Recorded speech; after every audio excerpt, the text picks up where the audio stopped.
some kind of education in a professional use of. So, social media.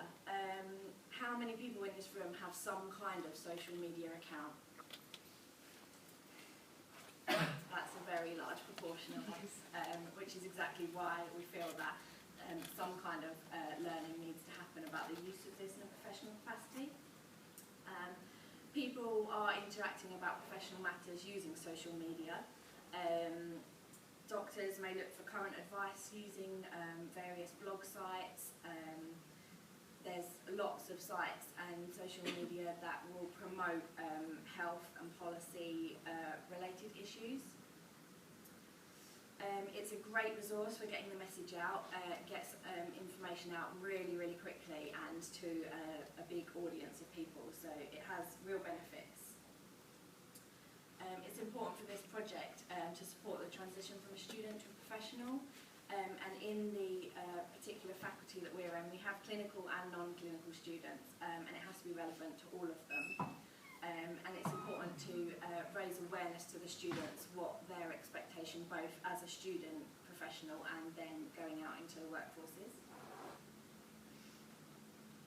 And then it's also important for us to raise the potential risks for unprofessional conduct that can happen as a result of inappropriate use of social media. So I've just got an example of that here.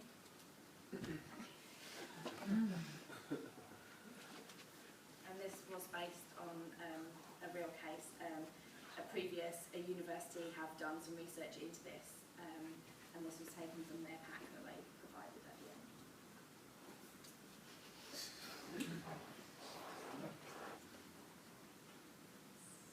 So, if people are finished with that, I'll pass on to Ryan now, who's going to talk about what we've done so far.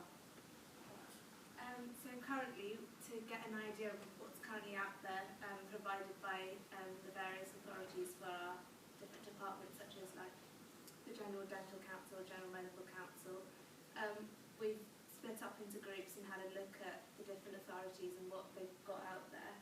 And we're currently in the process of like condensing them into student-friendly words that we can then put up onto a web resource.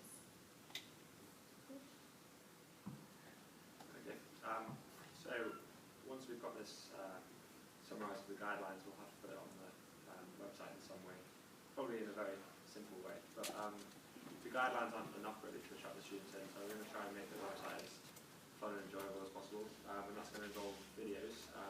Videos to sort of draw the students in. In Freshers Week, we can have a sort of entertaining, fun video maybe to show in lectures, as well as having some videos on the website. Talking about case studies, for example. Case studies are also used in maybe a more magazine format where it's question and answer and sort of real life examples maybe from the university. So that's something we have to do as well. Talk to people in the university and try and find out what's maybe some examples where social media has been used wrongly, and also what's out there on the internet that we can find on the website. Yeah, so this will all come together in the interactive online resource. We've also talked about some other things like games maybe. I don't know if we could maybe work that into it, but the big plan is to develop this online resource where students are going to want to go on it. It's useful because the guidelines are out there already. That's not the problem. It's more about getting it across to the students, and that's what we'll be doing.